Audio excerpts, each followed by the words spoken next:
નમસ્તે બાળકો, આજે આપણે ફરી મળ્યા. આજે આપણે જોવાના છે એક નટખટ વાંદરાની વાર્તા. અને વાર્તાનું નામ છે વાંદરાની પૂંછડી ફસાઈ. વાર્તાનું નામ છે વાંદરાની પૂંછડી ફસાઈ.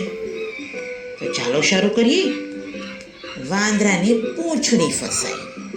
એક ગામ હતું. એ ગામમાં એક નટખટ વાંદરો રહે.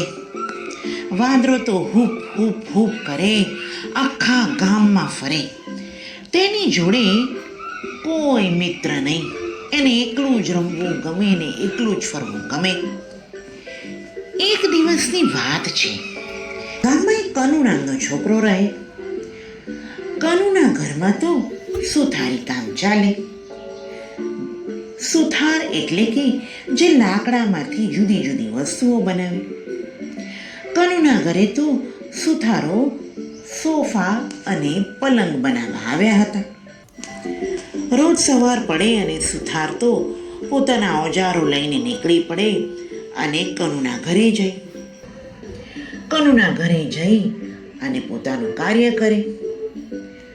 લાકડાને રંધાથી છીણે અને ખીલ્લીથી એક લાકડાને બીજા લાકડા સાથે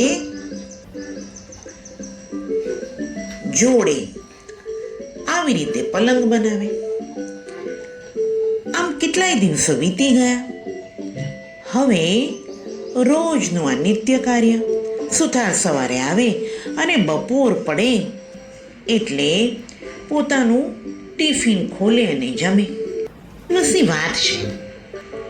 સુથાર તે દિવસે ટિફિન લાવવાનું ભૂલી ગયો. માટે તેને ઘરે જમવા જવું પડ્યું. એણે તો પોતાનું અધૂરું કાર્ય મૂક્યું. બે લાકડાની વચ્ચે એક લાકડું મૂક્યું અને જમવા માટે નીકળી ગયો. હવે તો નટખટ વાંદરો hoop hoop hoop hoop hoop કરતો કરતો કનુના ઘર આંગણે આવ્યો અને ઝાડ ઉપર બેઠો. એ ઝાડ ઉપર બીજા ઘણા વાંદરાઓ હતા. નટખટ વાંદરાએ તો કનુના આંગણામાં જોયું તો એક લાકડું પડ્યું હતું. હવે તો તેને રમવાનું મન થયું એટલે તો હૂપ હૂપ કરીને નીચે ઉતર્યો. બીજા બધા જ વાંદરાઓ તેને જોઈને હૂપ હૂપ કરીને નીચે ઉતર્યા.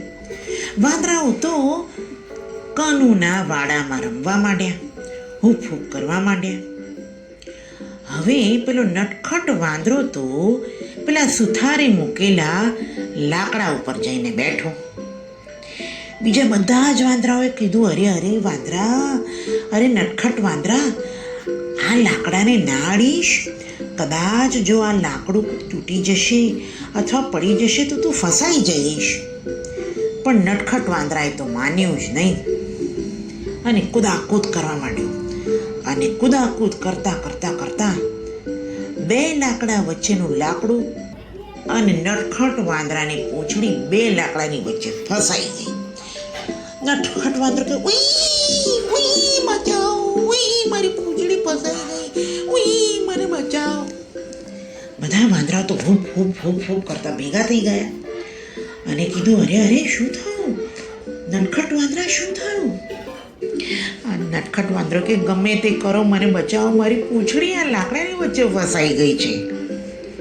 બધા વાંદરાએ કીધું, અમે તને કીધું તું કે તું આ લાકડા ઉપર ના જઈશ, તો પણ તે કુદાકૂદ કરવા માંડી. હવે જોયું, તારી પૂંછડી ફસાઈ ગઈ. હવે શું કરીશું? બધા વાંદરાએ તો ખૂબ પ્રયત્ન કર્યો પણ પૂંછડી લાકડાની વચ્ચેથી નીકળી નહીં. એટલામાં સુથારી આવ્યો. બીજા બધા જ વાંદરાઓ હૂપ હૂપ હૂપ કરીને ઝાડ ઉપર ચડી ગયા.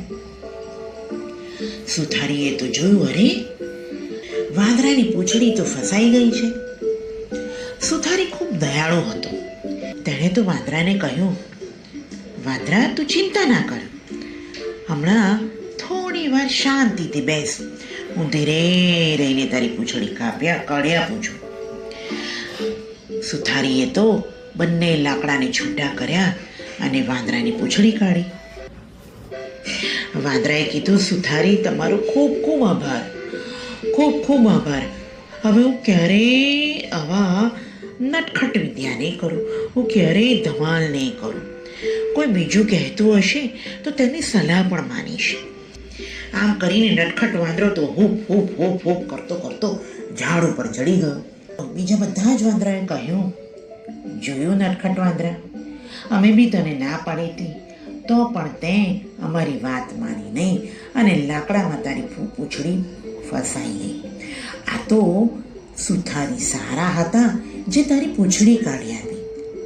જો ફરી આવું ક્યારે થાય તો તું શું કરીશ? માટે કોઈ સાચી સલાહ આપતું હોય તો તેને માનવાની. વાંદરાની વાત સમજાઈ ગઈ. બાળકો, જોયું, આપણે પણ આપણા ઘરમાં, આપણી શાળામાં, આપણાથી મોટા ભાઈ બહેન કોઈ પણ સાચી સલાહ આપે, આપણને સાચું શીખવાડે તો તેની સલાહ હંમેશા માનવી જોઈએ. બરોબર ને બાળકો? હવે આપણે નવી વાર્તા સાથે ફરી મળીશું. આવજો.